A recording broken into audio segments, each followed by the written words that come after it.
Fortunate. Hello, everybody. Thank you for catching that. Appreciate it. It's just me tonight. Welcome to Synthodrive. It is round 2 of season 2. No Mike tonight, so unfortunately, you guys have to deal with just me. Thank you for tuning in, everybody, and we are back to racing. It's been a really close round 1. So I'm really excited to get into round 2. But first of all, let's do a quick overview of what Synthodrive is. Synthodrive is essentially Marbles on Stream meets Assetto Corsa, and we've got some dice rolls to determine the performance of the cars. So a huge part of the game, if you will, is we just have team principals who submit upgrade plans, and then those upgrade plans are rolled to see how effective the car upgrades are. And we've got 11 teams, 11 team principals, 22 drivers. Some team principals are driving for their team, but the story of the season so far really has been Steven Tomazic leading the way here. Steven Tomazic with 47 points in the lead right now. Reigning world champion Nast, who has moved from McLaren to Honda, right behind him. 6 points gap there. Thank you, Edo the G. Edo, is it Edo the G? Edo the G? Mike. Unfortunately, we don't have mics, so we're losing a lot of professionalism here. But let's get over to our spreadsheet here. So, just a quick recap of the results so far. Red Bull got off to a really strong start with Chronotis winning the first race. Edo is Eric the Boss Kacassian. All right, well, Eric the G then, the boss. we had Scott Sullivan's Red Bull doing really well in the opening stages, and this is going to reflect really well for Scott here. Scott had a 3-year contract with Renault and was poached by Red Bull from driver to team principal last minute here. So a fantastic start for Scott. We've got Chris McNichol with 18 points, no podium so far, but racking in plenty of points for Red Bull. We've got Chronotis with the first win of the season. So Chronotis has won race 1 of both seasons now, season 1 and season 2. So Red Bull with a strong start here. Williams with a weaker start than they wanted, so Williams has been working hard to get that back together. Williams is one of the teams that had an early season event take place, although I do believe that Williams' early season event is secret at this time. Ferrari with Joyce scoring 6 points so far, and Anthony Bianco with only 1 point is a little bit further behind than what's expected, especially with those two drivers. I think they have a really strong driver lineup. I'm expecting them to do better moving forward, but we'll see if that's the case. A lot of it is car performance or luck sometimes. We have seen some crashes and incidents here. I don't remember if Joyce was involved or Anthony was involved. I think Anthony might have gotten taken out one race. Sauber with 52 points is actually, I believe, P2. Yeah, P2 here. So Kevin Huffman with a win, a pole position, 2 podiums one podium, is doing phenomenally here with 37 points. Definitely in championship contention is Kevin Huffman. Bree, the rookie, has a podium already, a P3, and I believe that is the second round at Black Cat Long. The California resident takes a podium in her rookie season in the second round. So 52 points for Sauber. Sauber looking extremely strong. Things looking good for Kevin Huffman. Big rolls tonight. Let's go. Our engineers have come up with some crazy concepts here at Audi. So we'll see if Audi can bring it together. Speaking of Audi, Audi has 40 points. Eric Kacassian, all 40 points, has been driving phenomenally. Definitely in championship contention here. I believe he's P3 at the moment. So yeah, Eric in P3, a huge turnaround from his last season. But the team that everybody has their eyes on whether in good light or bad light, is definitely Honda. 67 points. We've got reigning world champion Nast in P2 in the championship for the drivers with 43 points, 2 podiums, no wins. Has a pole position, no fastest laps. Jira, P2 in last season's championship, only 24 points, has 1 podium and 1 fastest lap. Renault with Jose Guzman does have extra budget, so we are looking at a Renault renaissance later in the season, hopefully. BMW, with Steven Tomasic holding 47 points, only has 50 points due to Jake Wells having a little bit of a slow start here. 3 points only for Jake Wells.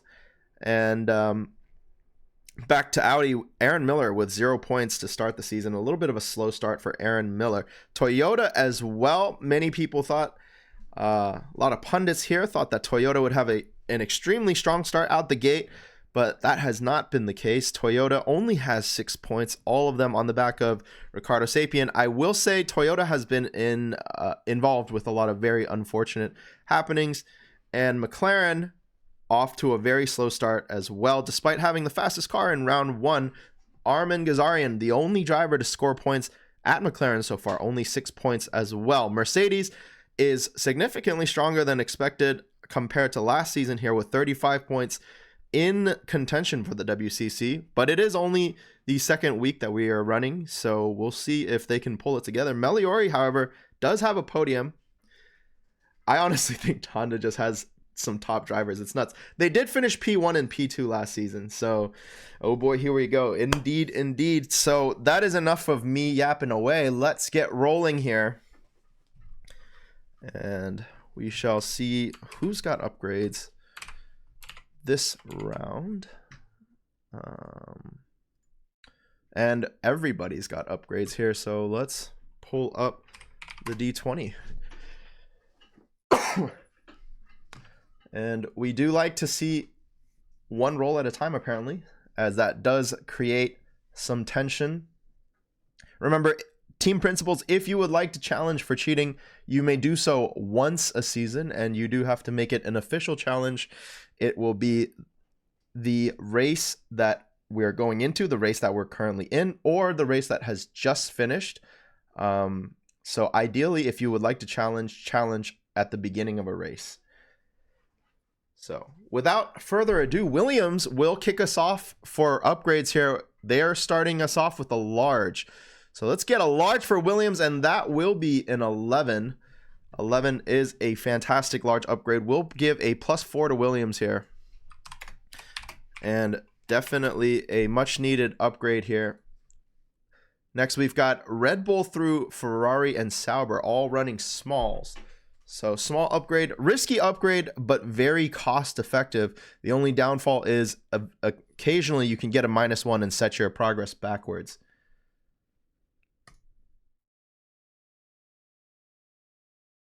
Sound rough, Mike?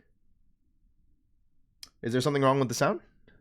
Do let me know if the sound is a little bit off here. I'll try to adjust.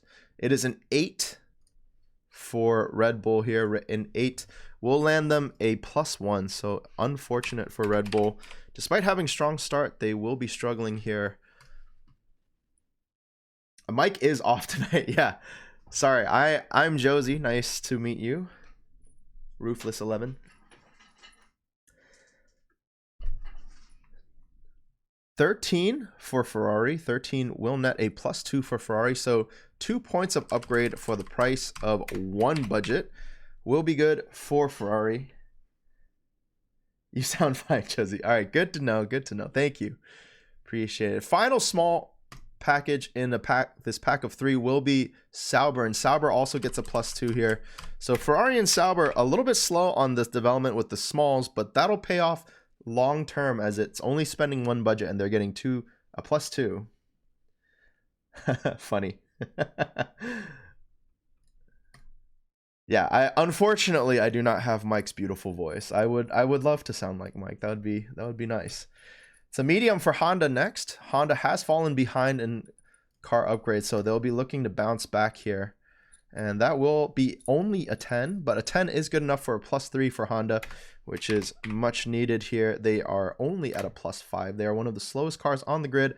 And really, it does seem to be a Fernando Alonso 2012 kind of season where they are dragging a car that does not belong to the top. And Renault here is going to go small. I was like, Mike sounds ill. That's good to know that I sound like an ill Mike. That's I'm sick like that, you know what I mean? I'll stop.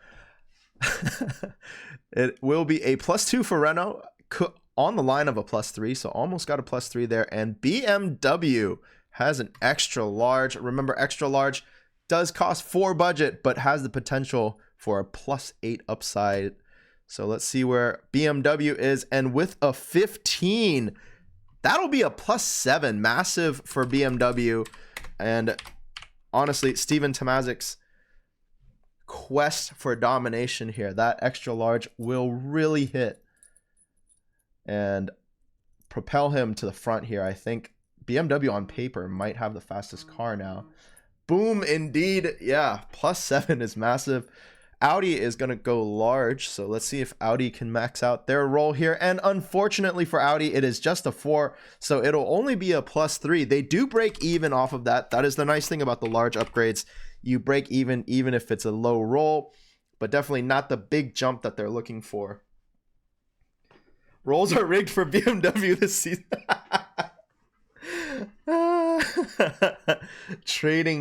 Loading the dice, so tough. Yeah. Audi has had some tough rolls here. +1, +2, +3, very, very middle of the road rolls. And we've got, let's see, small for Toyota. So bam, let's see where Toyota's at with a 14. That'll be another +2.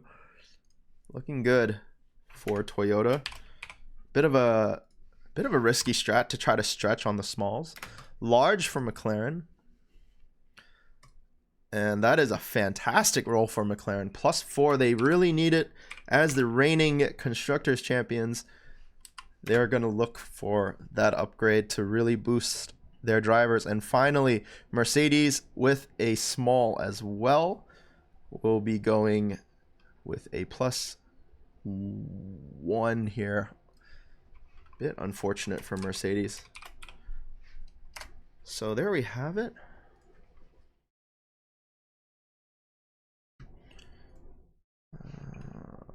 As I put in the values onto the cars, feel free to ask any questions. If you do have questions, feel free to talk some trash. I love to see the trash talk. And if there are any challenges going into Interlagos, please do say so here.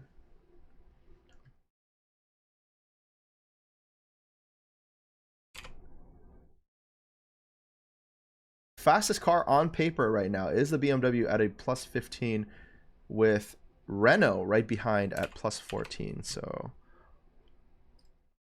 Mercedes and Renault were the fastest car last round. Now it is officially BMW they've had some very good rolls in the last couple rounds here.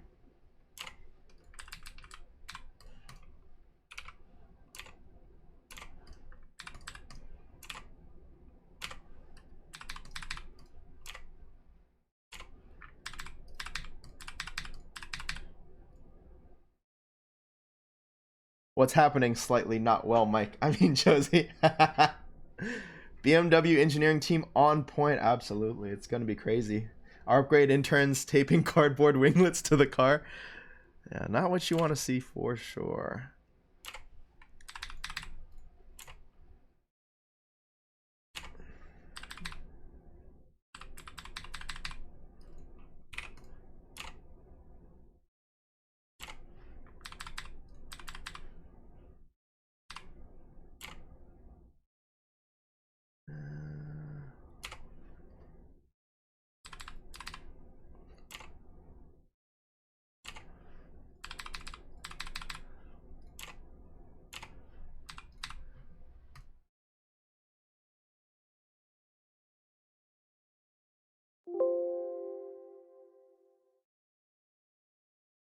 Kind of sounds like Aston Martin last year with the tiny underside wing they put on there. Oh, that broke quite a few times, didn't it? If I remember correctly. But let's get into Interlagos. We are going to the Brazilian GP here. Honestly, one of my favorite tracks. I love driving it. I love watching races at Interlagos. This year, that race between Fernando Alonso and Sergio Perez, fantastic racing. So I must say that that was exciting. And here we are. Into qualifying we go. 7 minutes of qualifying, 6 laps of racing. And let's see where we are at here. So, a bit slow on some of the cars coming out. We haven't seen any of the cars come out. Safety car this season is the McLaren F1 GTR. Even with the tough upgrades, watch Eric smoke the show in Brazil. I would not be surprised. Right now, the cars do seem like some are faster than others by a lot, but I do think this season the cars are closer than last season. I think last season we saw McLaren really jump ahead, so I think, you know, this season might be a bit of a closer race here. It is Jarek Snyder, team principal and driver for Mercedes, out first in the number 63 car. I believe that is the George Russell helmet as well. Number 44 being Lewis Hamilton or Meliori. Meliori having a bit of a disappointing show this season. Was in the top 5 every single race in the first 4 races last season. This season she has only grabbed 1 podium, I believe, and some small points here and there.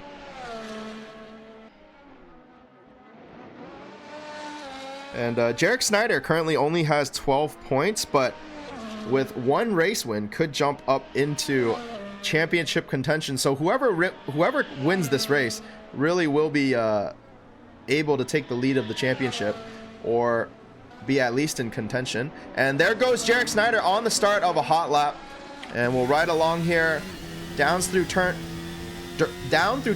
2 and 3, and I believe that's a car ahead. Will this affect Jarek's pace? It's Kevin Hoffman Sauber, and I think this might affect the Mercedes a little bit here. It'll either give a little bit of tow, but if Kevin goes any slower, it's going to slow Jarek's hot lap down. And that is the unfortunate reality of the AI racing. There are no get out of the way blue flags here, so you're on the out lap and you have to try to get out of the hot lappers' ways. And that's just how it is.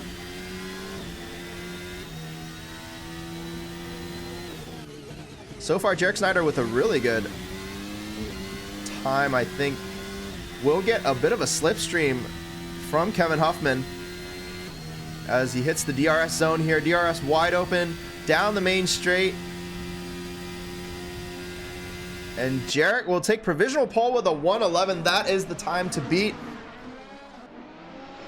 And Jake Wells, 1:13.9.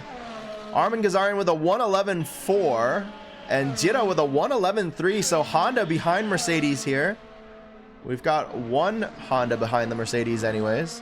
And Jake Wells, what happened to Jake Wells? 3 seconds off the pace. I do believe he might have gotten held up by another car. And it's a Mercedes provisional 1-2 here.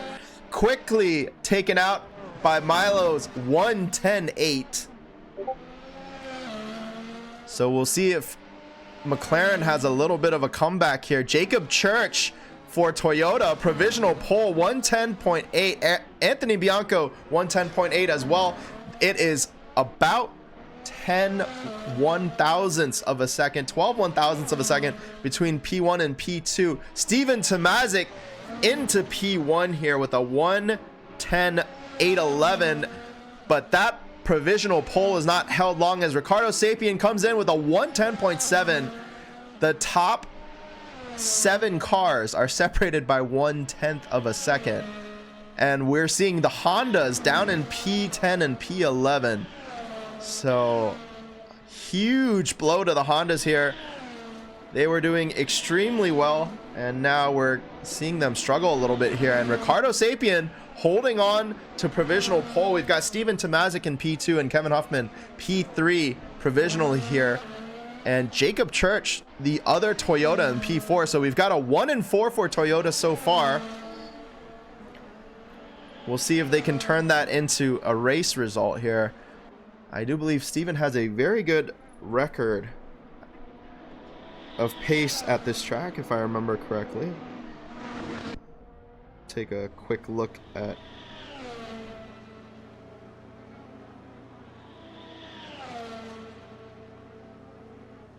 Chris McNichol won here last year with fastest lap and pole position. We'll see if Ricardo Sapien can do that this year.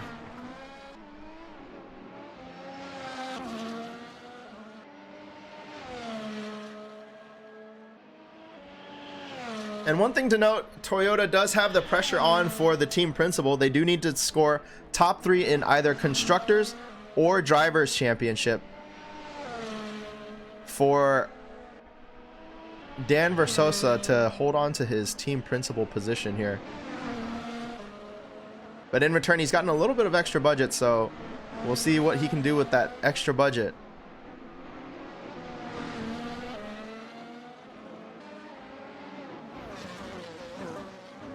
And Eric Akassian down in P13, despite only being 0.4 off the pace. This is extremely close qualifying. It's one P1 down to P22, covered in under a second. So, like I said, these cars right now, in terms of the status of the car performance, is extremely close, and we're seeing it live for sure. Under a second performance covers the entire field.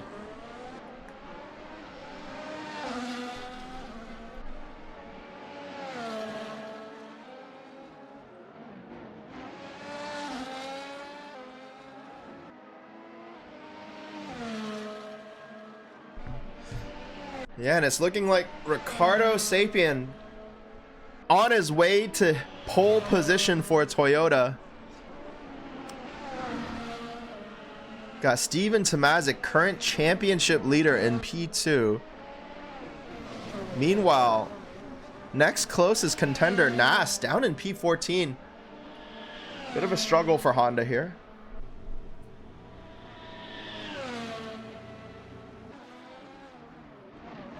And a bit curious to see if this will put to rest some of the rumors or speculation that Honda is cheating. I'm curious if there will still be accusations here, but we shall see. I know that was a huge talking point last week, whether Honda's performance was all legit. But Nast and Jira seeming to put in very similar times here. Just 0.02 of a second off of each other. So it does seem to point that the Honda is pretty consistent in performance here. But hard to say, as we've seen some qualies with Nast or Jira further up than the others. But Kevin Huffman could have a look at the championship lead here in P3. But Jira, no sooner did we talk about Jira's performance, does she put it up to P9. So up into the top 10 for one of the Hondas. They're going to want to qualify well here to hold on to points for their championship contention as a constructors team. All that being said, let's go down the top 10 here. Ricardo Sapien in pole position, Steven Tomazic P2, Kevin Huffman in P3, Jacob Church P4 for Toyota. So we've got two Toyotas, P1 and P4. Anthony Bianco for Ferrari in P5. Milo for P6 in the McLaren, reigning constructors champions. Bree, the rookie for Sauber in P7. So we've got two Saubers in the top 10. Aaron Miller for Audi in P8. Jira for Honda in P9. And the rookie put it, or not rookie, sorry, second year, but first year for Williams put in P10. Just outside of the top 10, we've got both Mercedes and a Ferrari. Oh, virtual Eric, you don't have to imitate IRL Eric. Peak performance at 3 seconds, then weak sauce after that. Oh, man. All right. let's get the formation lap underway. This is just to make sure that the carousel works properly. It's not a full lap here.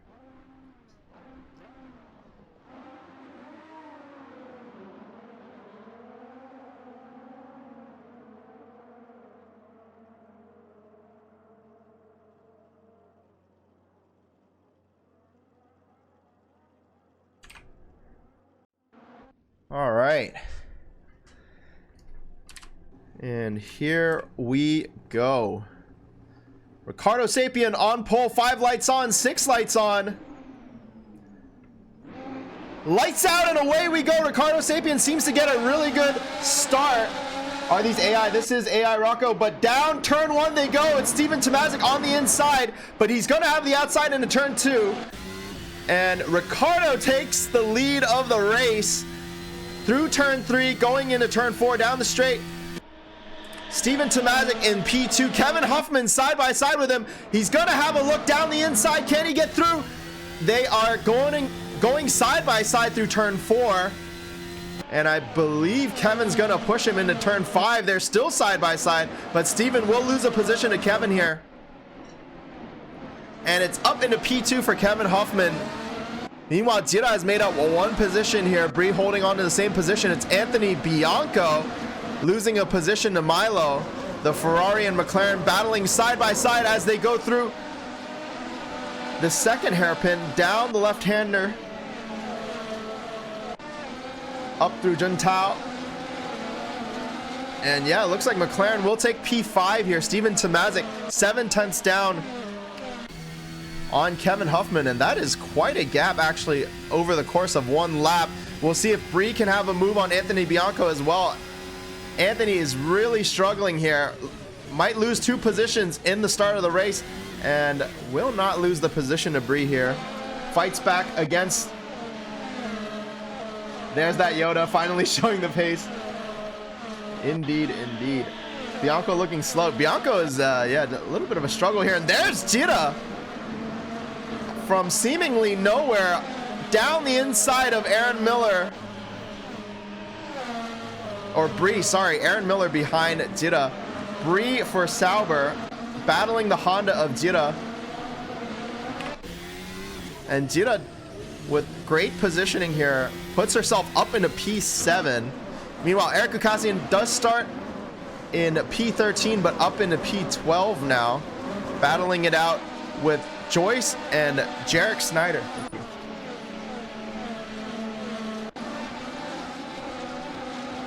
Meanwhile, Nas down in P17. He may have diarrhea. I predict an early pit from Bianco creates AI lore.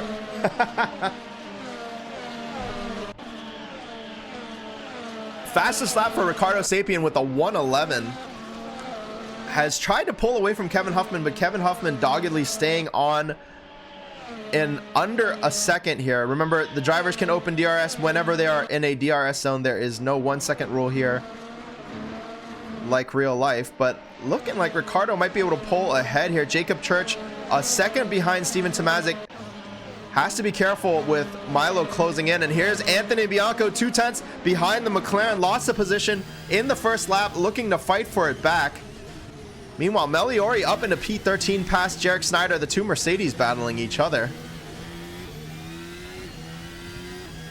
And Anthony's got to look out. Jira has closed the gap down to 4/10 now. From P9 to P7, Jira could make another move. Fighting to try to keep Honda in this championship.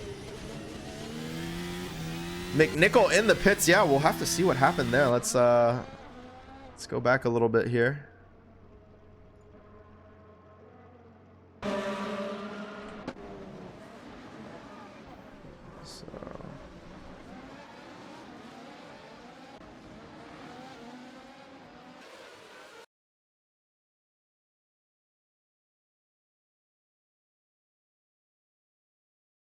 Doesn't seem to be any issue here.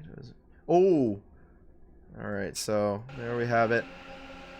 Chronotis goes for a move on the inside. They go 3 wide into turn 1, and McNichol gets taken out with the Renault on the outside. And we'll have to watch that again to see if there's a penalty here. Typically no penalties applied when it's teammate on teammate action, as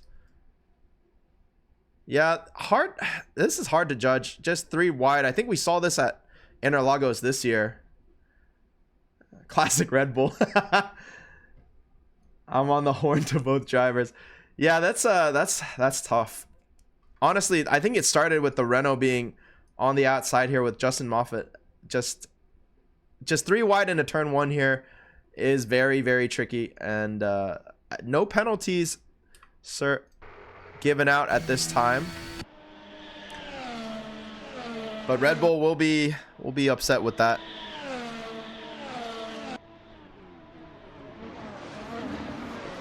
Meanwhile, Ricardo Sapien 11.5, only 1/10 faster than Kevin Huffman here over that last lap, and Kevin Huffman still within a second. The real struggle here now will be Jacob Church looking to hold on to P4 for Toyota. They've got just about 2.5 laps to go. Baku vibes. Yeah, definitely a tough entrance into turn 1 there. As we look up and down the field, it's Justin Moffat behind Jace Wright. Have to see if Justin Moffat here can get through. Did have the gap down to 2/10, but I believe maybe went a little bit too hard in a braking zone there. Has dropped back to 4/10 now. Meanwhile, Jira has kind of settled in here at P7. Seems most of the drivers here are content to keep about a half-second gap. Nobody making any crazy moves since the Red Bull coming together, but Bree with a 1:11.9 had a 10th on Jira that lap, so does have the gap down to 4/10 now. Anthony Bianco trying to close on Milo. Milo trying to close on Jacob Church. And it really does look like Jacob Church here, 1.5 seconds back from Steven Tomazic, is backing up the pack a little bit. I think this is a great idea doing AI racing. I fully endorse this. You have my permission to make Rocco De Luca Luciano bot. Would you be willing to sign as a reserve driver for Audi? Been terrified for like a week about the ACC Imola race. Any suggestions? First race league race ever. Honestly, for any kind of racing, I personally like to just take it one corner at a time, and then just, you know, try to enjoy it. The more experience you get, the less nerve-wracking it gets. It does take time.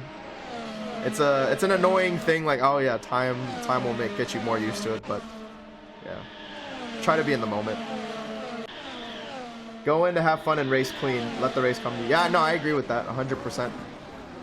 And Jacob Church is really having to defend against Milo here. Miller doesn't score points here. You might be in his seat. Well, Miller is currently in the points here, P9. A fantastic drive from the Audi driver, given his poor form in the first 3 races.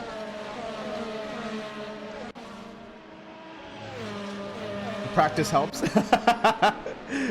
Yeah. What's the old adage? Practice makes perfect. Practice makes better.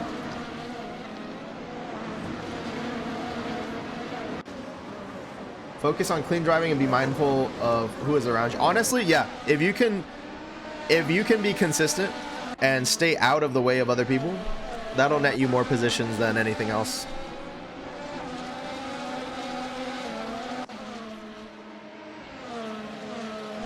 As we come around, Steven Tomazic comes striking back with a fury against Kevin Huffman here, but that was the final lap and it was not enough. Jacob Church as well holds on against Milo in the McLaren. It's going to be Ricardo Sapien P1 for Toyota.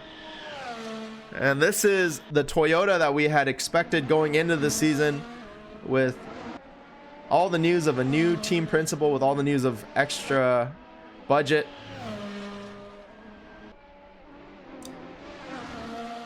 And Aaron Miller for John Hawley, team principal of Audi, grabs a P9, puts them on the board. Never had any doubt. All right. And the fastest lap goes to Ricardo Sapien as well. So it's fastest lap, race win, and pole position for Ricardo Sapien. Remember, it is 2 points extra for pole position and 2 points extra for fastest lap. As we get back to the spreadsheet here.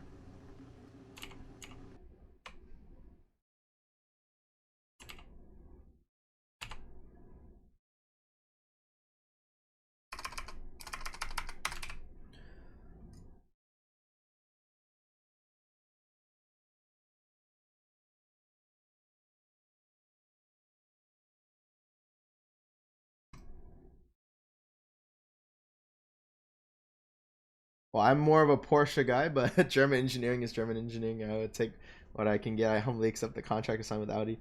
Though I do want stipulation that after 5 races, I would like an option to negotiate for higher pay. Well, we're going to have to ask Eric what the mid-season signings look like. I do not mind myself personally. But we do have a sign-up sheet usually for beginning of season here. So, race win to Ricardo Sapien. Fastest lap goes to Ricardo Sapien as well, and pole position goes to Ricardo Sapien. So that'll be a massive 29-point race for Ricardo.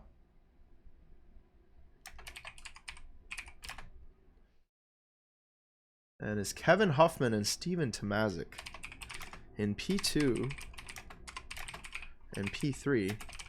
Steven almost got a move down on Kevin at the end of the race there, but just a little bit off. And let's get the results in here as I enter this in. It'll be 29 points for Ricardo Sapien. Kevin Huffman with 18 points is going to close the gap on Steven Tomazic, actually. So Steven's got to look out here. Kevin is really pushing hard. And that is going to close the gap by 3 points. 15 points for Steven. So that'll put Steven further ahead of Nast, his closest rival in the championship at this time. Jacob Church for Toyota grabs 12 points for a total of 41 points. Toyota goes from 6 points to 47 in one race. What a jump. Mid-season roll on poor performers. That is fine. I am okay with bringing someone in if you're okay, Eric. The boss Caucasian. 10 points for Milo. Milo has had a point drought in the first 3 races, but it'll be 10 points for him this round. 8 points for Anthony Bianco puts Ferrari up another 8 here. Unfortunately, Joyce just outside of the top 10. Bree, the rookie for Sauber, having a phenomenal season so far. 24 points for Sauber as a team. And their trajectory is looking really strong here. A top 3 team at the moment. 4 points for Jira. Huge fall off from Honda this race. And neither of their drivers have gotten a win so far. So Honda has really just been clinging on by grabbing podiums. But I think at this point, their car is going to start to really hold them back. Aaron Miller grabbing 2 points for Audi. And the final point going to Williams for Puddin here. 1 point for Puddin. Jace Wright was in the mix, but a little bit too far back to strike for points. It's in a bit of a procession here. And I believe Steven Tomazic continues to hold the lead here. 62 points. Next closest contender is Kevin Huffman with 55 points. Toyota. Aaron proved he can score points. I'm happy to see it. Chrono said, I won my one race. Season's done. Red Bull has also had some very unfortunate rolls. I think you guys had the only -1. Or was that someone else? No, that's Toyota. Toyota had a -1. Wow. Some crazy performance then. Honestly, Ricardo Sapien has looked really good all season. I think round 2, he was in the top 5. He was P4 and he got taken out. I forgot by who. But there we have it. Rookie for Toyota. First win of his career. First podium and first pole, first fastest lap. Fantastic drive from Ricardo Sapien. As we move on to the upgrades section here, let's see who's got upgrades coming up.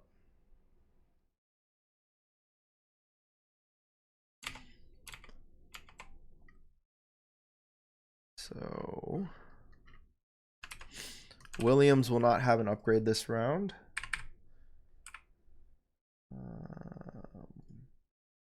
BMW will not have an upgrade. So those are the only two teams without an upgrade this round. Everyone else is pretty much going smalls here. So let's get rolling. Red Bull with the small. And that is a really good roll from Red Bull. On the line of a +3, but it will be a +2 for Red Bull. So very, very close to the +3. And these small rolls are going to accumulate over time and really put the car back into contention here. It's a small for Ferrari as well. And also a +2 for Ferrari. So these small rolls don't seem significant, but over time, because they cost so little, it allows you to stretch your budget wider. That being said, your car peaks later in the season. So there's two schools of thought. You can try to peak in the middle of the season, or you try to peak your car early in the season. We have seen in a 24 race calendar season, cars peaking at the end winning a championship. But I don't think in a 12 race season, it's possible to peak at the end and win the championship. There's just not enough time, not enough races. And it is going to be, final upgrade will be a small for Sauber for the first three smalls here. Let's see. Sauber gets an 18. Fantastic upgrade for Sauber. And that is going to push Sauber further forward with the +3. Massive upgrade for them. Honda is going to go large this round. And Honda rolls a 15. Massive upgrade for Honda. That's a +4. So that'll be a +4 for Honda. Renault is going to go small here. I think Renault has the top 2 car right now with a +2. That'll keep them probably near the front. Audi is going small as well. And that is very close to a -1 for Audi. They will be counting their lucky stars. Forza Ferrari. Yo, what is up, Anthony? Thanks for tuning in. Those are some massive rolls. Yeah, we're getting some very, very good rolls here. Luckily for Audi, they did not get a -1. It's going to be a medium for Toyota, medium for McLaren, and a large for Mercedes. So some teams choosing to spend more budget in the middle of the season here, but it's only a +1 for Toyota. That is going to hurt their goal of continuing their upward trend here. Medium for McLaren. Let's see if McLaren can continue to bounce back, and they will. It's a +3. Fantastic upgrade for McLaren. And finally, a large for Mercedes, and it's only a 5. So with only a 5, it is a +3 for Mercedes. They will break even. However, for the budget spent, I think they're going to be hoping for something a little more here.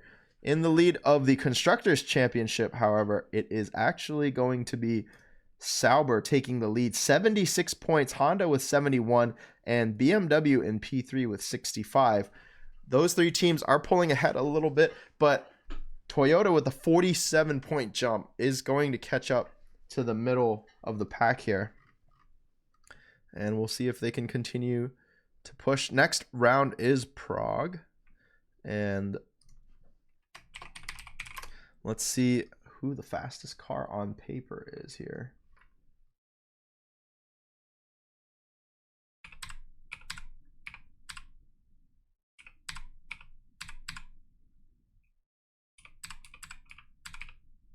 So on paper, the fastest car is a 3-way tie.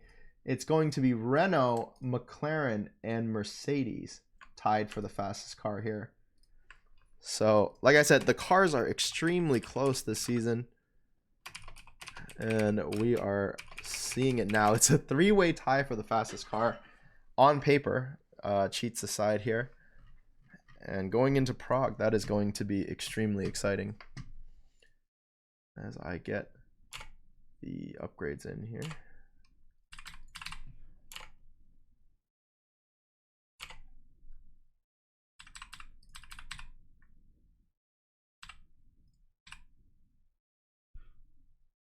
cheats, did you say? Well, I can't say if there are or aren't, but if there are, the on paper fastest car does not reflect that.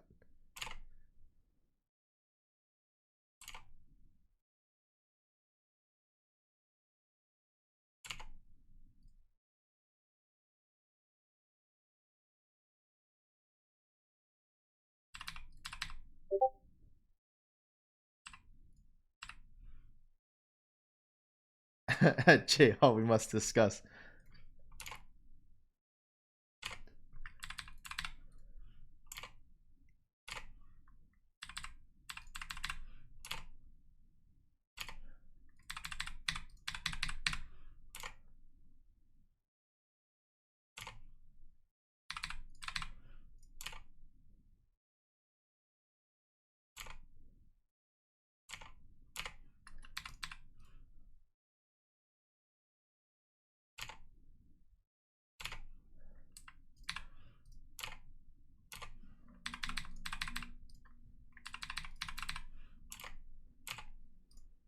All right. Here we are, good to go. We are going to Prague. Honestly, for the AI racing, Prague is one of the best races. The potential to crash, the narrow streets. It's a really good track. Here we go. So just a quick run through again. This is Synthodrive. Synthodrive is TRACKILICIOUS' AI racing series where the drivers represent real people from our community, but it is just AI's racing, and team principals decide the upgrade strategies for the cars, and we roll 20-sided dice to see the efficacy of each upgrade, and each upgrade has different risk factor involved. And so far we're seeing 3 cars tied for fastest car at the moment here. And as we get 7 minutes into qualifying for Prague here, we'll see who takes pole this time. Can Toyota hold on to their lead here, or will one of the faster teams here in McLaren, Renault, and Mercedes take the lead? And it's Armin Ghazarian out first on track for McLaren. Speaking of McLaren and fastest car,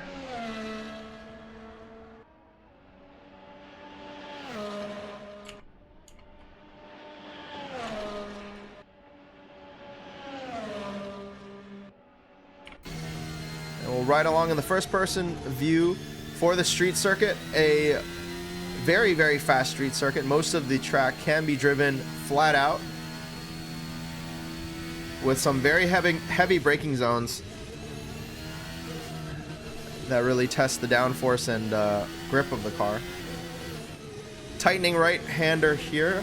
Setup is important to try to get fast through the tunnel here into a sweeping left-hander, where you can lift just a little bit and then flat out coming out. There's a couple bumps here that if you're not careful, you could lose the rear of your car.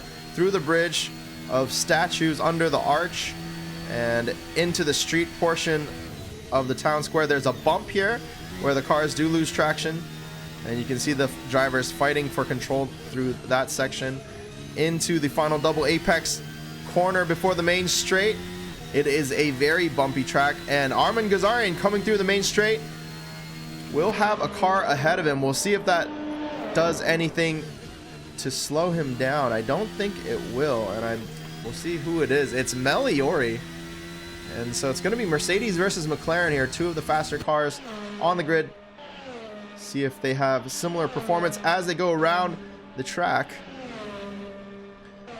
Armin making very good time.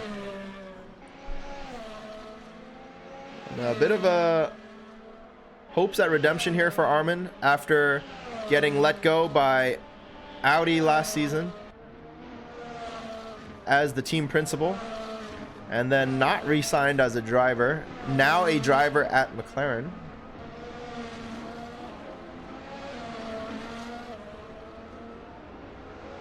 Armin did have some very bad luck, I must say, in season 1, I think. But whether or not the bad luck contract expired, we would have loved to have him back. Very, very amicable statement from the Mercedes team principal. As he comes around, we'll see what the baseline for this lap is. First lap for Armin Ghazarian will be a 1:24.6. That is the time to beat provisional pole, and it is beaten immediately by the Toyota of Jacob Church with a 1:24 flat. Eric Kukasian, former teammate of Armin Ghazarian, beats him by about 2 tenths.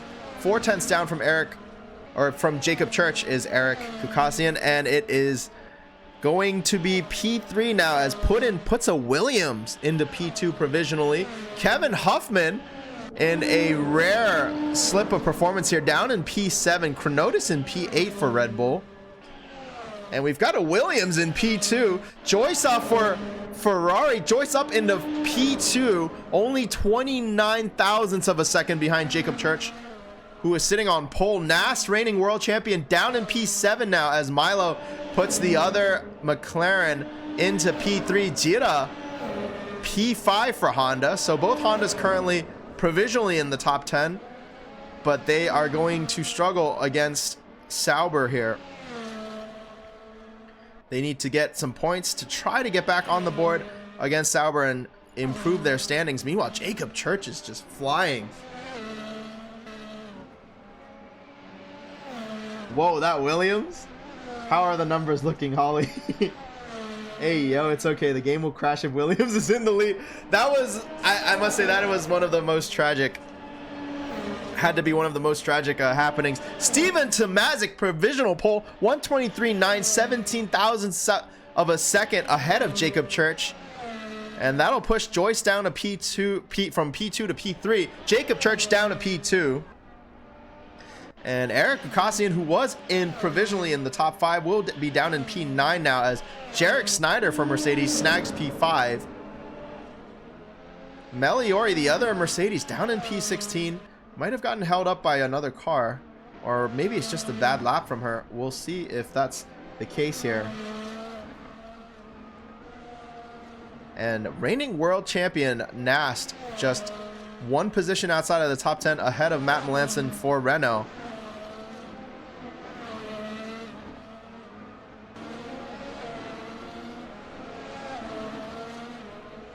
See if Renault can pull something together here with Justin Moffat in P6. Justin having a phenomenal start to this quali session. Provisionally in P6, only 3 tenths off the lead here. Under a second gap from P1 to P4. We'll see if Steven Tomazic can hold on to his position this race, as he did lose a position last race in Interlagos from P2, dropped to P3, did hold on to P3, and had a look at Kevin Huffman at the end of the last race, but just couldn't get by. Meanwhile, Jacob Church still lapping out there with us, with only 17 thousandths of a second gap to Steven Tomazic. Seeing if he can get his car back on pole here. And things are looking really good for Toyota. Meanwhile, Ricardo Sapien about a second off of pole. We'll see if he can improve his time here. As he crosses the line, he will not improve his time. And we'll see if this is a hot lap. The hot lap that he's looking for. It does look like he's on a cool down lap right now, and will not get another shot here after the cool down lap.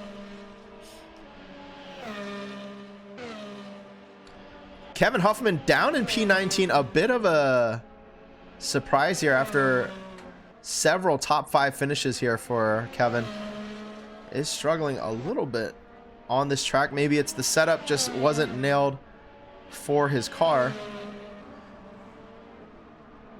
The other Sauber driver up in P15 has pitted, Bree. And the other Williams, or one of the Williams, of put in P7. So we'll see if this is the Williams run here. Bit of disparity between the Williams too, yeah.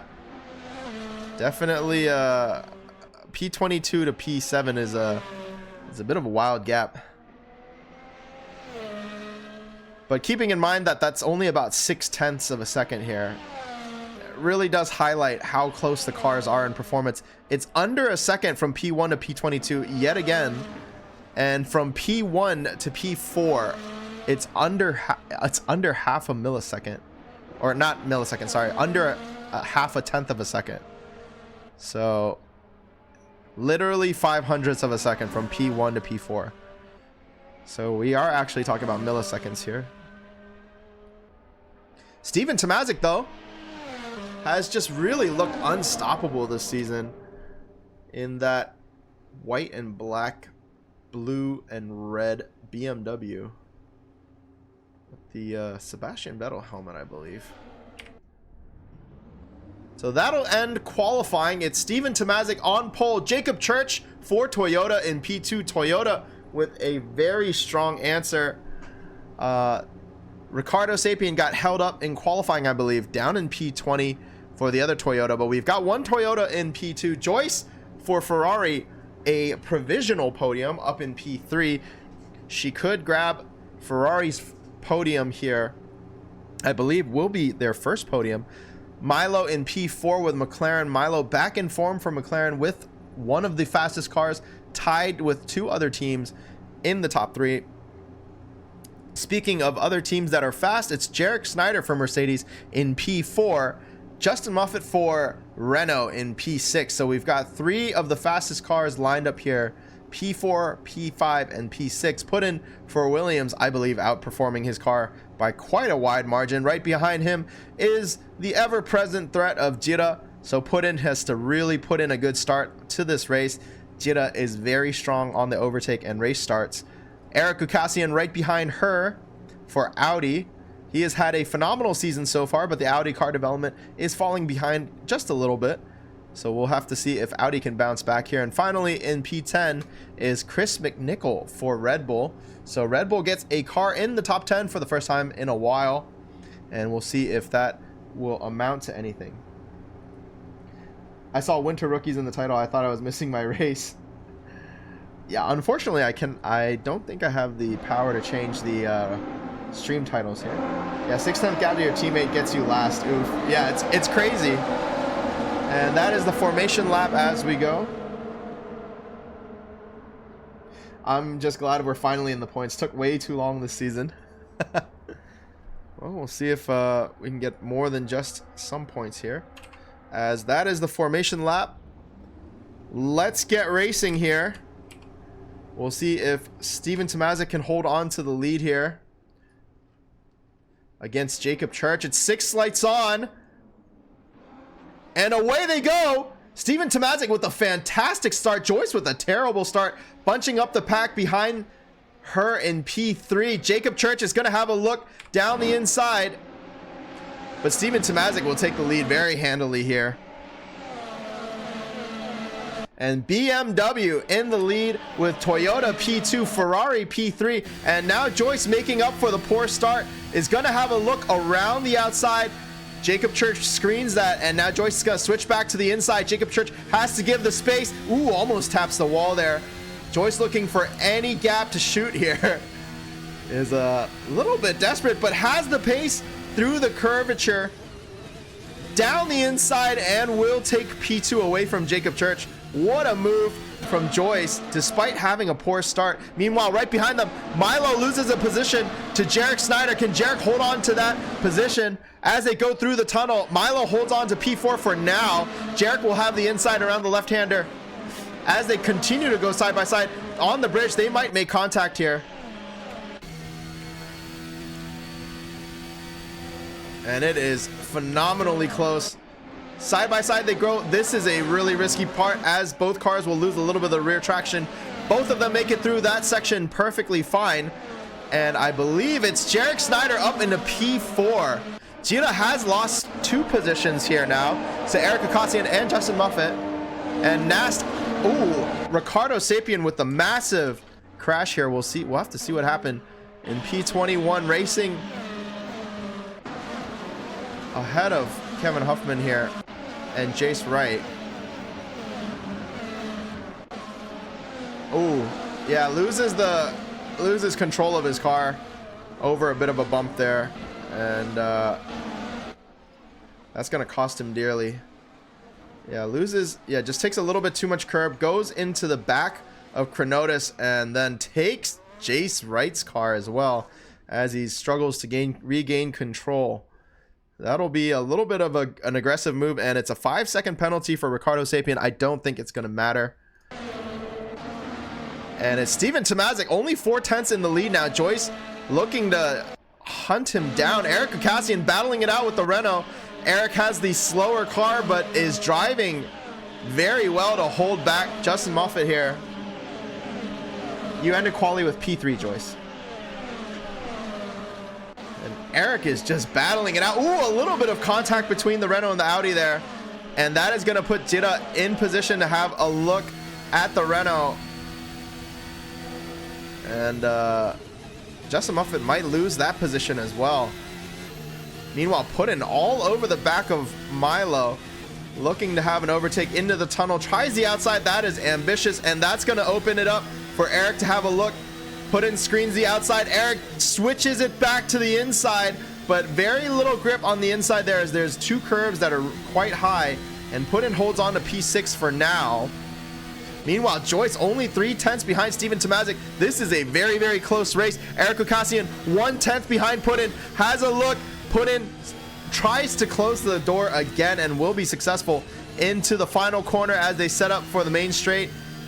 Might have a slipstream as they go through here. 1/10 faster. Jarek Snyder with the fastest lap, 1:24.2 absolute pace. It's Joyce 1/10 behind Steven Tomazic.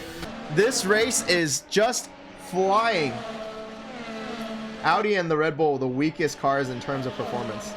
Jeez, what game is this? Forza? This is Assetto Corsa with a ton of mods. It's Joyce around the outside, and can she take the lead away from the BMW driver? She has to watch out for the wall there. They're side by side. Steven Tomazic loses the rear of his car trying to hold on to the inside there, and Joyce is into the lead of the race for Ferrari. What a move. Jacob Church now having a look at Jarek Snyder, 2/10 behind him as they go into the sweeping left-hander here.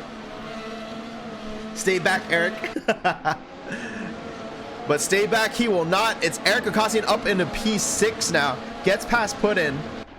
And now looking to hunt down a McLaren. Eric Kakassian driving incredibly well in what is one of the slower cars on the grid.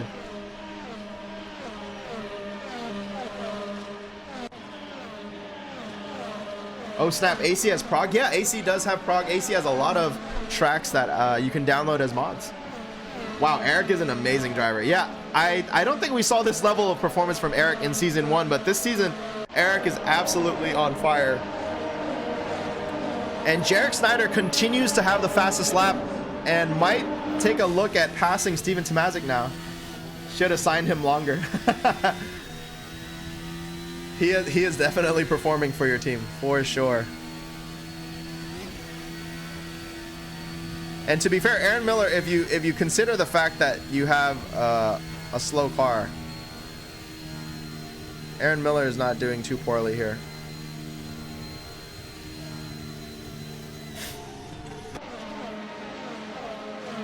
And Eric Kakassian gets past Milo. I missed that while I was trying to adjust something. And can he get another position? Eric down the inside of Jacob Church. He's up into P4. Prague does not suit the BMW. You can say that again as Jarek Snyder flies past the BMW in the Mercedes, looking to chase down that Ferrari. Steven Tomazic from pole position has lost 2 positions now. Has the Audi staring at his rear wing, looking at that final podium position. Eric seems too good.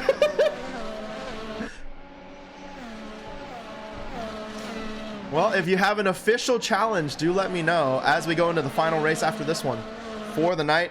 The BMW still hanging on here. Should be able to keep Steven behind, but 126, or should be able to keep Eric behind. 126 for Steven, 124 for Eric. Eric 2 seconds a lap faster. Eric is on Audi. Just taking notes. I can appreciate that. And Zira has been trying to close the gap on put-in, but has not been able to get past here. Milo looking to get past Jacob Church. Jacob Church's Toyota struggling here.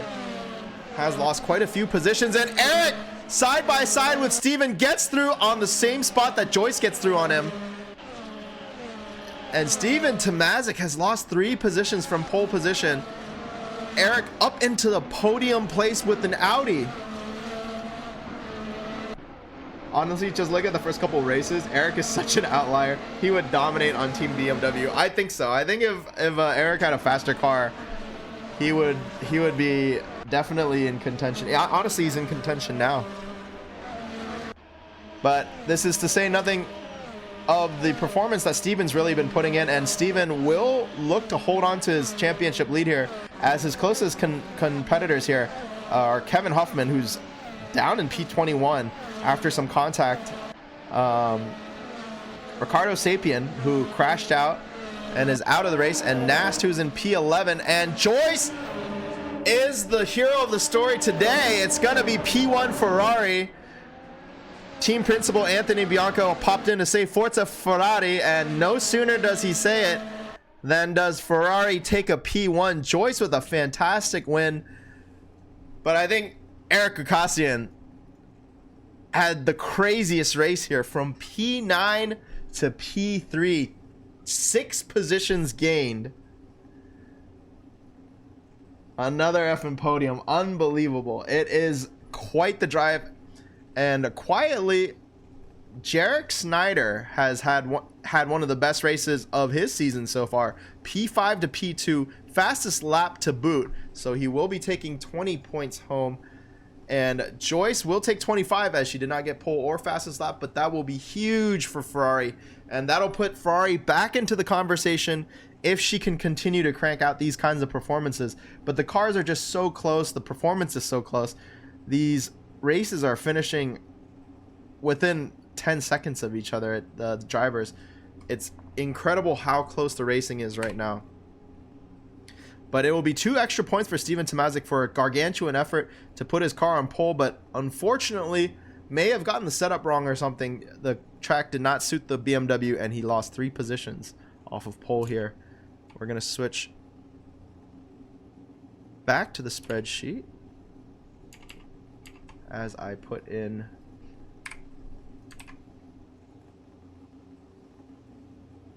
the points gained and lost. And I'm curious to see if this actually puts BMW in the lead of the championship, because it might. Unfortunate for Steven Tomazic to not have won that race, but I do believe this will keep him in the lead of the championship. How did Audi beat a BMW, you ask? He got the setup, luck, and he's Eric fucking Cassian. Yeah, this is definitely gonna shake up the order here. It's Joyce for race win though.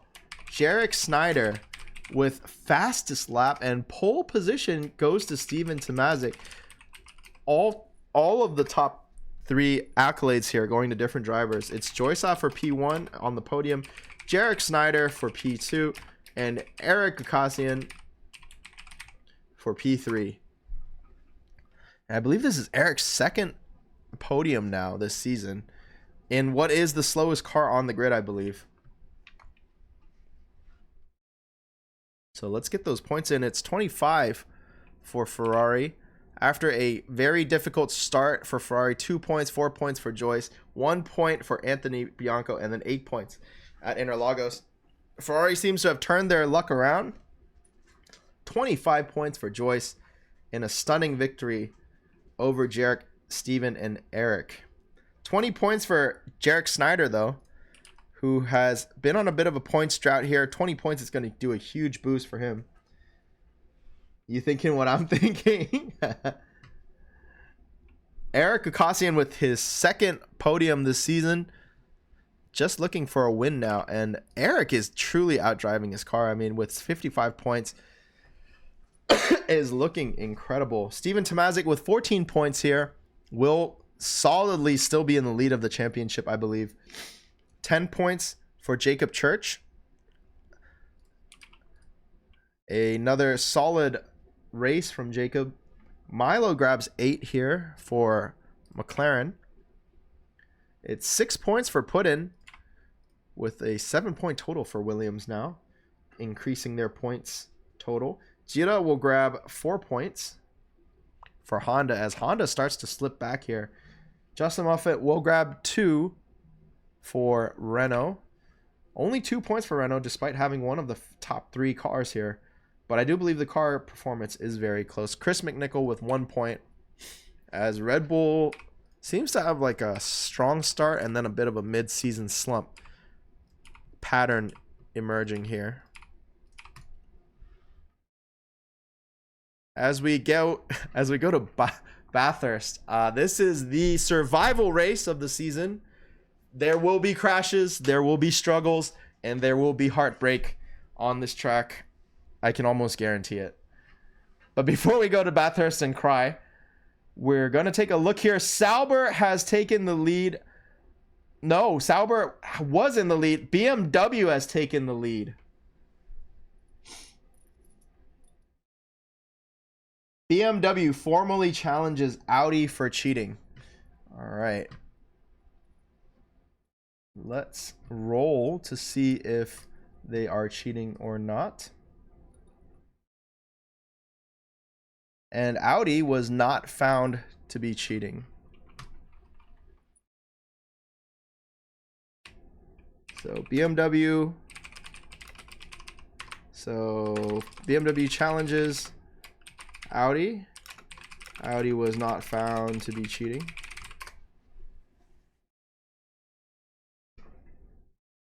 So there's our first challenge of the season. Audi is challenged, but Audi is not found to be cheating. And we have round 6 upgrades. We've got a lot of mediums now.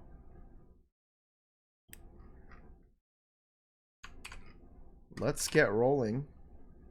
Williams has no upgrade again. And BMW will have no upgrade again. Let's see. Everybody else will have an upgrade. So start with Red Bull, Ferrari, Sauber, and Honda all have mediums. So that will be a +3 for Red Bull. A much needed +3 for a Red Bull, I will say. Ferrari goes medium as well. Ooh, a +1 for Ferrari. And after their exuberant win last race, that is going to put a bit of a damper on their spirits. It's a 4, so only a +1 for Sauber as well. That is some bad news for Sauber. Honda with the medium as well will only get a +1 as well. Honda, Ferrari, and Sauber spending 2 budget each, only getting a +1. So it's a 0.5 upgrade per budget spent. It's a small for Renault now. Can Renault hold on to the lead of car development, and they will be counting their lucky stars that was not a -1. I honestly don't blame you. No hard feelings. I'm telling you, Eric's AI is nuts. I love it. And it's a small for Audi. Speaking of Audi, who just got challenged, let's see what they roll. And that will be a +2 for Audi. A fantastic upgrade. And next it'll be Toyota, McLaren, and Mercedes, all smalls here. +2.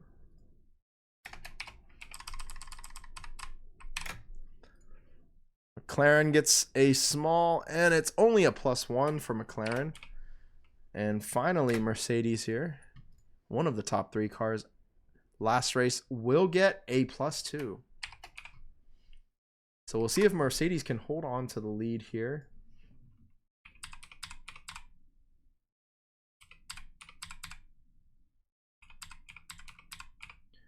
And the fastest car on paper now, fastest cars on paper are the Renault and the, oh no, it's the Mercedes, just the Mercedes by themselves. So Mercedes has the fastest car now. Steven Tomazic has the lead of the championship solidly with BMW now in the lead of the Constructors title. So BMW with 79 points.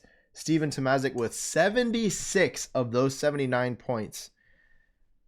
Imagine if Steven won that last race. It would have been absolutely wild. Joyce jumps up to 31 points with that 25-point race finish, but that's only going to put her in the midfield for the driver's construct. My shoulders are hurting. Yeah, Jake Wells is struggling a little bit this season for sure. A little bit of a struggle. But on the flip side of that conversation, Steven does have a clear lead in the Drivers' Championship as well. The next closest driver, I believe, is Kevin Huffman with 55 points. So Steven is 21 points ahead of the next closest competitor now. And BMW is going to look to continue to further their lead here as I put in the car upgrades to get the final round going. It is going to be Bathurst, a track that I'm sure you guys are all quite familiar with as an ACC community.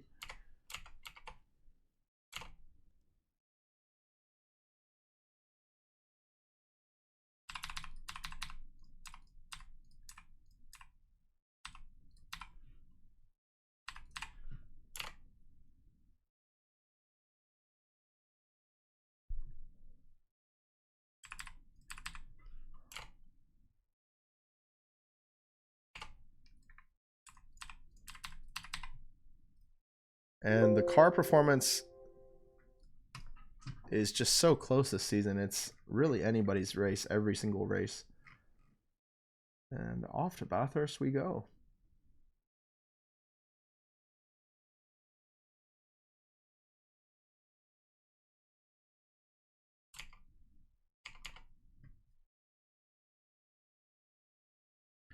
And while we wait for that to load up, let's take a quick look at our Trackalicious Sim Racing calendar. We have a lot of ACC championships available. You can sign up at trackalicious.com, I believe. Please correct me if I'm wrong. Or you can get more information at trackalicious.com.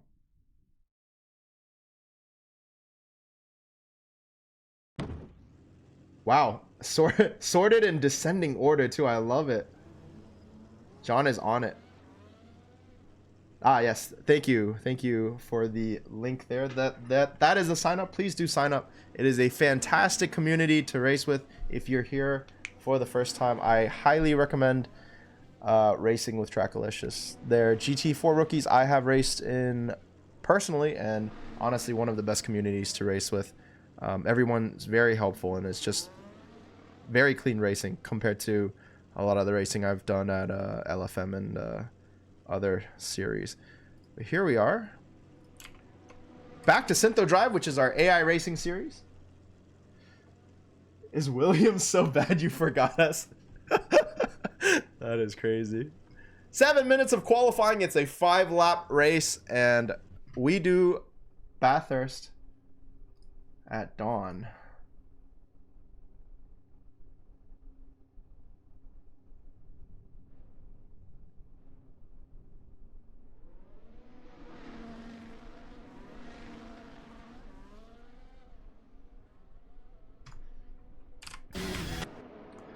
And it's the two Ferraris out first.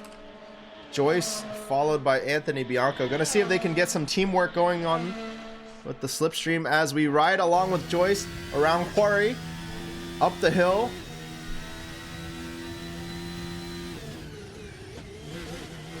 Into the cutting. Cutting is a very, very tricky corner for me personally. Around Reed Park through Solman Park. And this downhill section coming up is one of my favorite sections of any racetrack ever. I really enjoy tollgate racing, so this section of the racetrack is always extremely fun for me. Wish my M4 had that traction. Yeah. It is a very tricky section for F1 cars though, as the suspension does not travel a lot. So very easy to lose traction. Down the Conrad straight. And Joyce's outlap is looking very strong. Hope she doesn't spend all her rubber on the outlap here. Through the chase. Down towards the final corner before the main straight here, or the start-finish line straight. Murray's corner. Through the pit straight. Cross the line. Time starts now. Through hell. She goes. It's going to be Jace Wright and the Williams ahead of her, so might be a little bit of a hold up here. Never seen an F1 car do the circuit. I've actually driven F1 cars through the circuit in AC quite a bit. It is a different type of challenging. It's not the trying to manage the weight and slide of the car. It's a lot more of how close can you get to the wall without dying. Is Williams only a +8? Probably, we bet. Well, considering if you are at a +8, scoring points is quite impressive. So far, no crashes in qualifying that I've noticed here.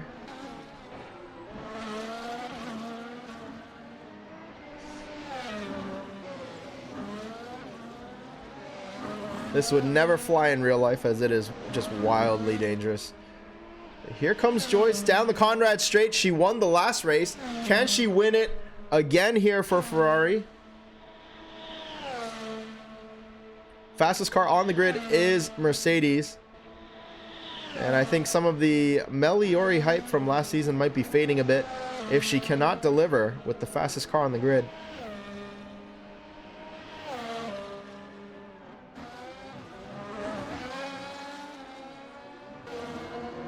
Here comes Joyce. It's a 1:36.8.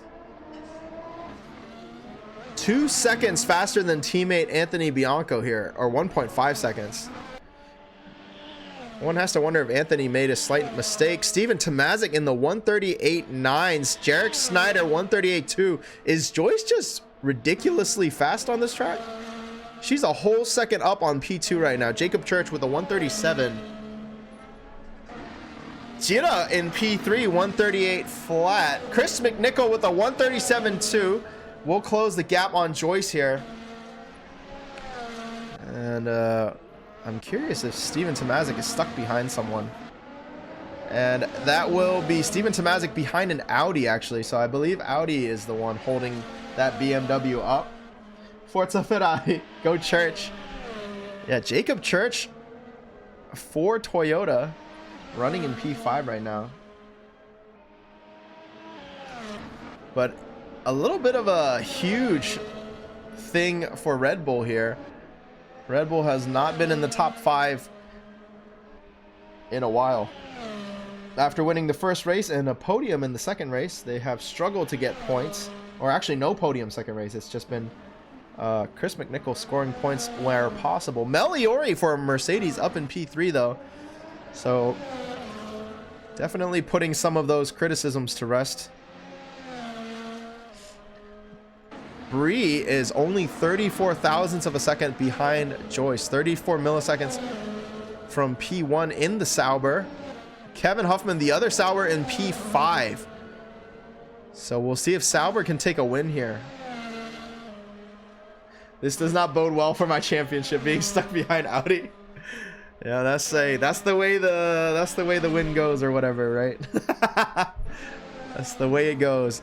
Down the hill during sunset time is terrifying, as you do have to stare into the sun as you descend, making the downhill even scarier.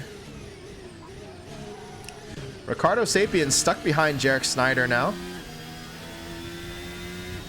So I'm thinking Ricardo Sapien could be putting in a faster time here, but is stuck behind Jarek a little bit. Honestly, Ricardo, one of the drivers that I think has had just phenomenally bad luck so far. And I think should be a lot higher in the championship standings, but just has not had the luck in qualifying and in turn 1 incidents here.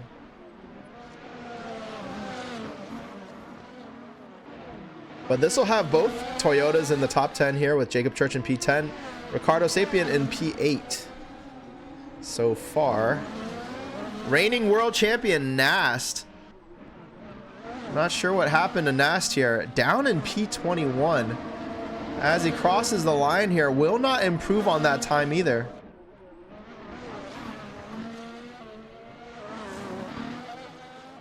Steven, I'll level with you. I'm just here to hate on NAS. P21 NAS.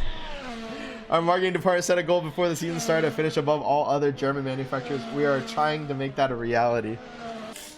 Well, doing a good job of it.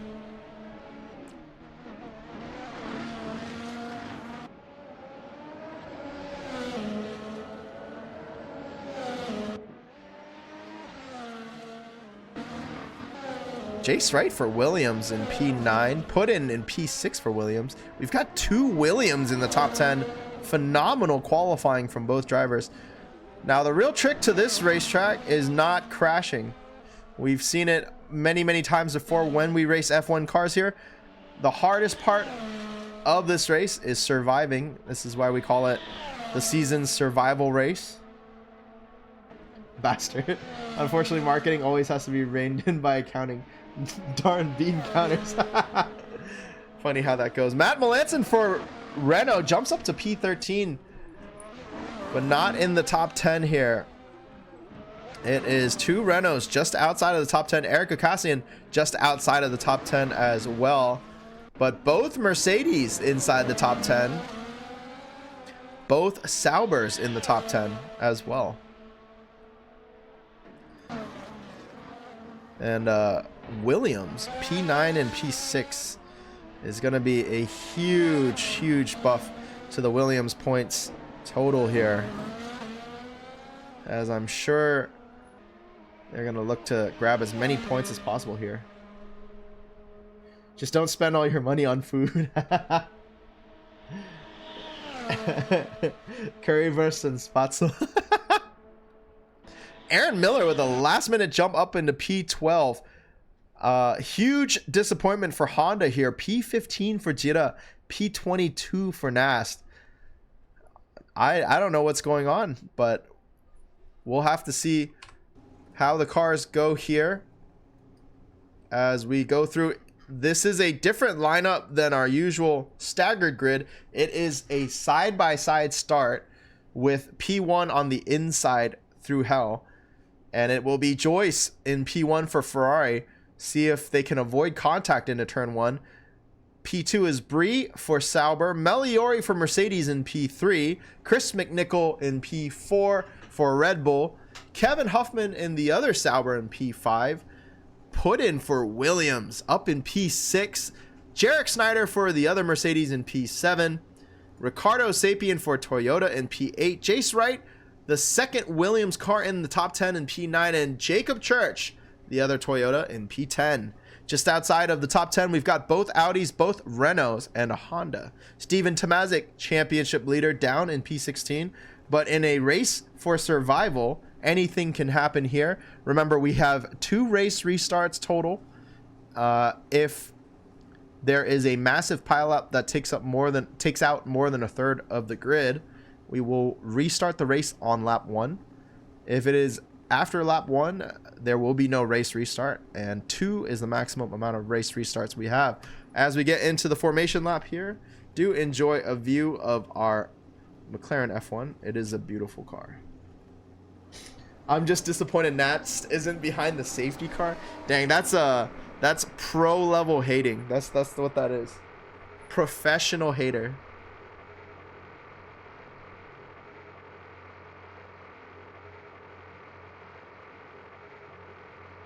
When going through hell, it's nice to have a friend by your side.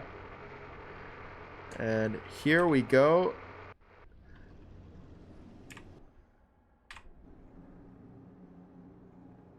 As we get start for the final race of tonight, it is Bathurst at sunrise with Ferrari on pole and Sauber in the other slot for the front row here.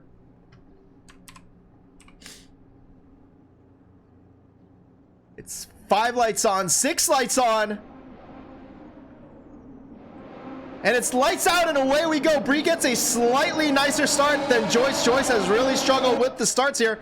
Through hell they go. Joyce has to concede that position. It is going to be Bree in the lead for Sauber with Meliori close behind Joyce.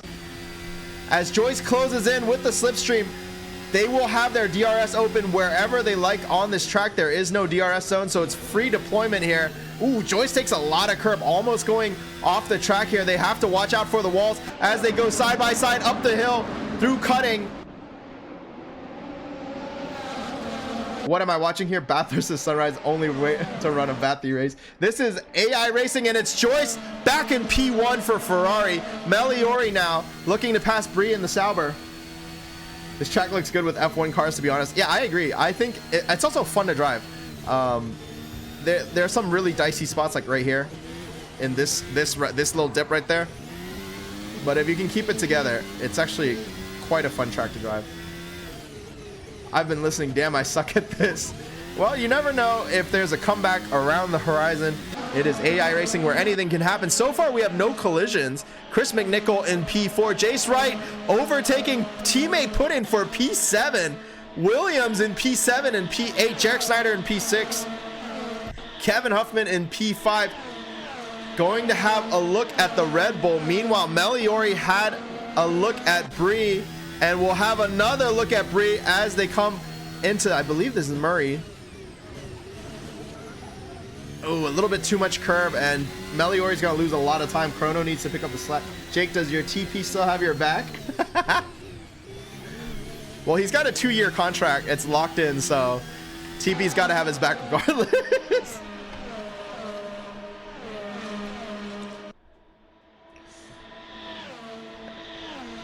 Steven Tomazic looking to make up some positions, see if he can get at least 1 point here. He is 20 points ahead, so he's not really in any danger of losing the championship lead, I don't think, unless Kevin Huffman wins the race here. Steven is way too trustworthy with Jake's driving. Well, Aaron Miller gets past Ricardo Sapien, and Eric Kukassian goes into the wall. We'll have to see what happened there, as I believe Eric has a look on Justin Muffet here. Goes around the outside, on the inside this time. Tries to slip. Oh, that's just greedy. Tries to have a look on the inside, and I believe that's Nas with mechanical issues. Car breakdown for Nas. Yeah, Eric into the wall at Bathurst. Rest in peace. Went a little bit too aggressive. I Spam Mania, hello, thank you for joining. That is a weird looking GT4. I am sorry, I do not have the ability to change the race stream category, sorry, game category. And Joyce still leads. Can it be back-to-back wins for the Ferrari driver here? No idea why I'm so bad. Like, the car is too good or something. I'm used to the slow cars from my junior career. Fighting walls is usually bad. I can agree with that. That's his track. Oh, come on. But so responsible, straight to the pit. Thanks, buddy. And Joyce has pulled out 8 tenths ahead of Bree now. Meliori falls 8 tenths behind Bree. Chris McNichol has a look at the chase, but takes way too much curb. That's going to lose him a lot of time. Jarek Snyder as well has a look on the curb. A bit too much. Steven Tomazic gets by the Honda of Jira, up into P13 now with about 2 laps to go. Steven Tomazic really making a strong case to try to get into the top 10 to grab any points. My Valentine date is the wall usually.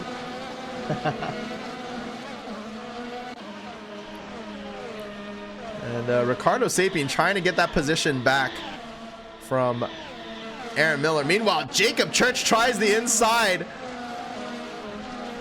of the Williams there. They're going to go side by side through this section. It's going to be close through the cutting.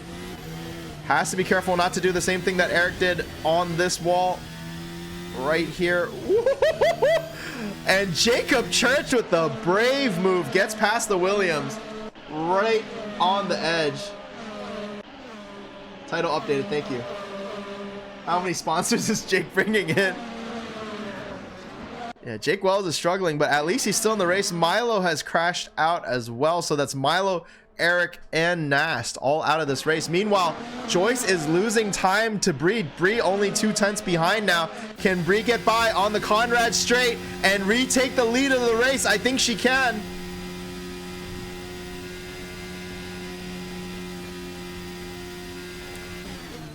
Joyce is going to try to break later on the inside through the chase, but it is no good. Bree muscles her out of the way, and now Meliori is going to have a look through Murray's. Going to try the inside. I think she's going to take too much curb here. At least he's still in the race. True, true. Well, that's more than can be said for Milo, Eric, the Boss Kakastian, and reigning world champion Nast, who is falling behind in points very rapidly here. Joyce 5/10 behind Bree now. Could it be a Sauber win? What did I do to lose a second? Don't be scared, have the most fun. It's a reverse grid, so don't worry too much. Yeah, get that race. And absolutely super close driving here. Jacob Church looking to pass the second Williams car now. Williams had a really good qualifying, but they are falling down the grid order now. Put in down to P10. And Jace Wright still in P7, gained a couple positions, but has a Toyota and an Audi chasing him down. Meanwhile, Joyce doing everything to fight back and take the position back from Bree. Bree's gonna have to have a very good exit out of Forest Elbow here, and that she does. Meliori 3/10 behind Joyce, down to 4/10 now. I don't think Joyce is gonna be able to close the gap. They've got one more lap after this one to go.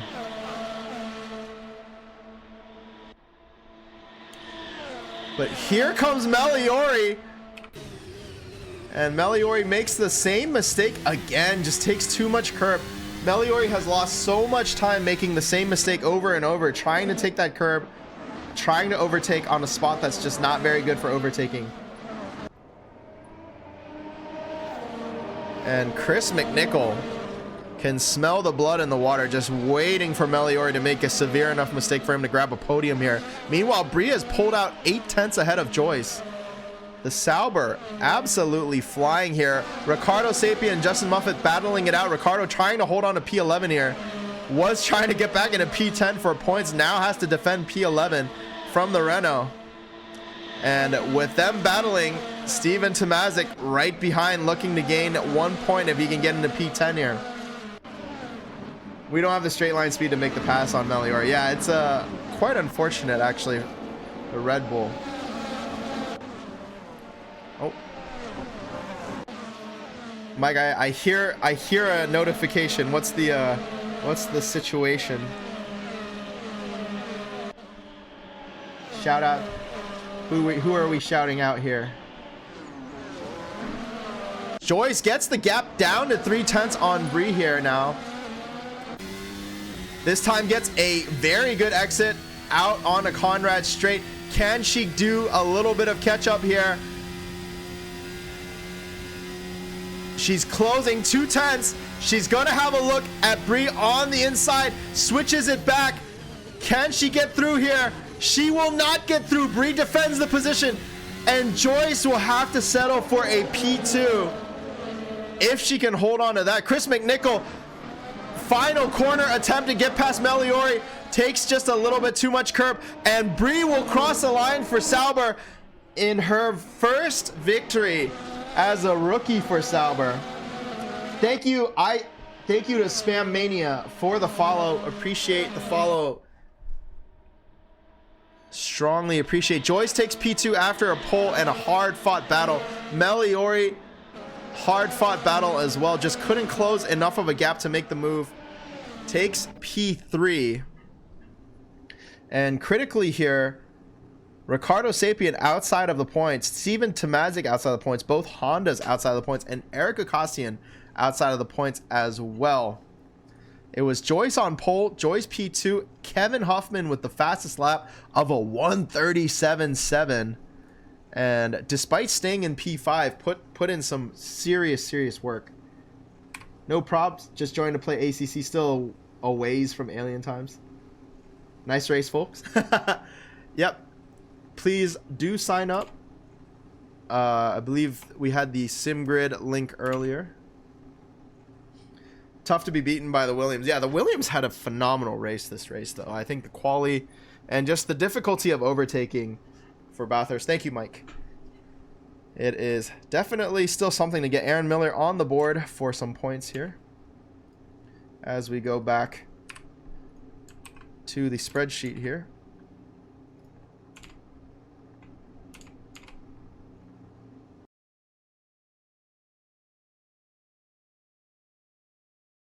Man, imagine if Williams asked Josie to cheat +5. No one would notice.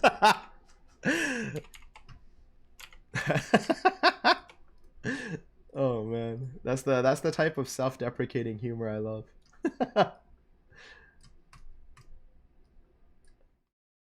So it is Bree for a win for Sauber here.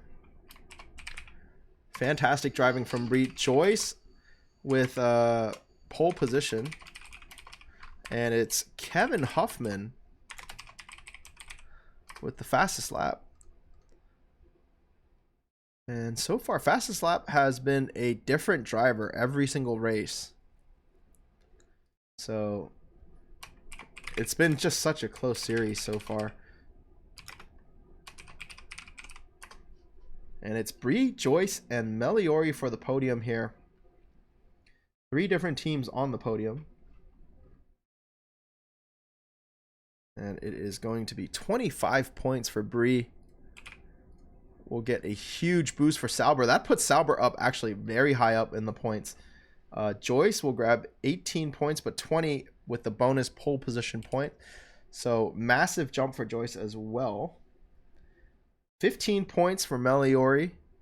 So great showing from her after 2 races without any points whatsoever. 12 points for Chris McNichol. Gargantuan effort for the Red Bull driver. Has not seen double-digit points since Kailami, the first round, actually. So this will be the first time Red Bull has scored double-digit points since Kailami. Kevin Huffman with 10 points will close the gap to Steven Tomazic by 10 points in the WDC standings. I think I got points, maybe wrong. You were just outside the points, unfortunately. Very, very close. Let's see, where was I? It's Jarek Snyder for Mercedes with 8 points here. 6 points for Jacob Church.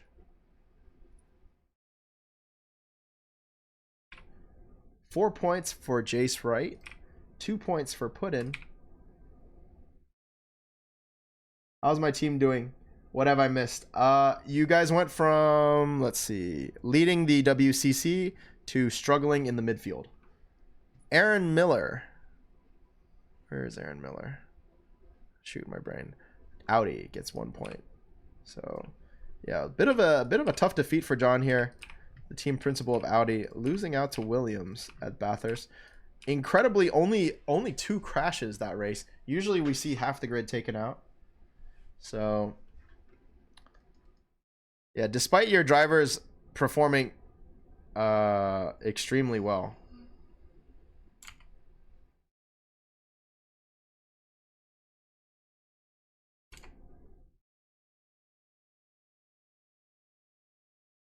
I would be ecstatic if Steven carries us all season, but my 3 points is what gets us the Constructors.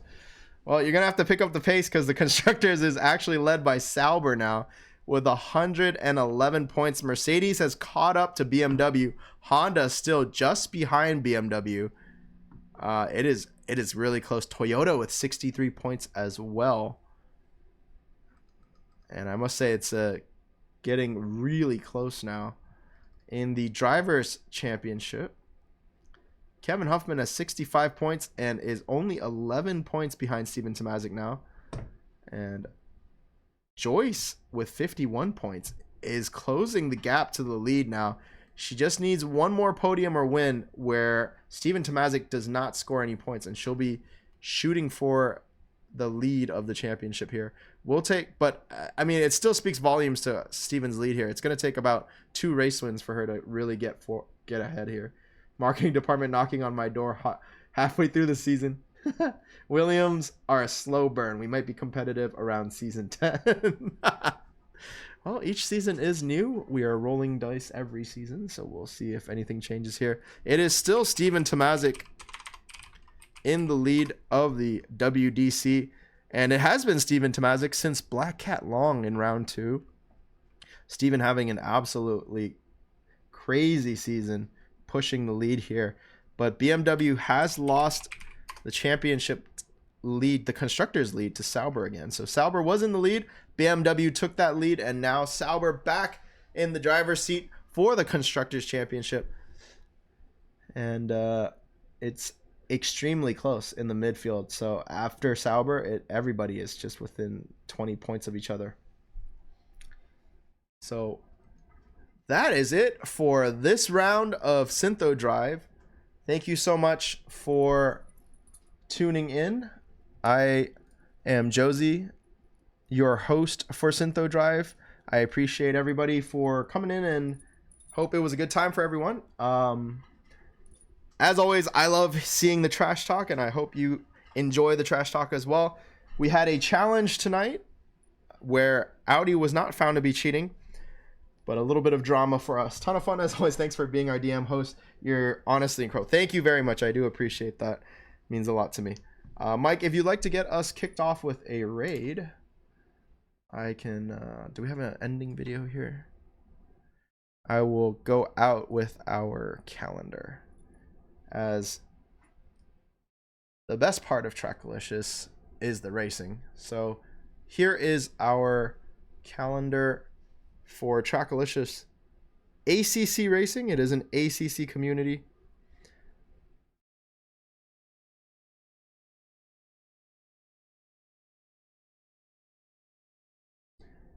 And are we getting a... Mike, do you know if we're getting a raid off here, or... Yeah, that is the sign up link. Thank you very much.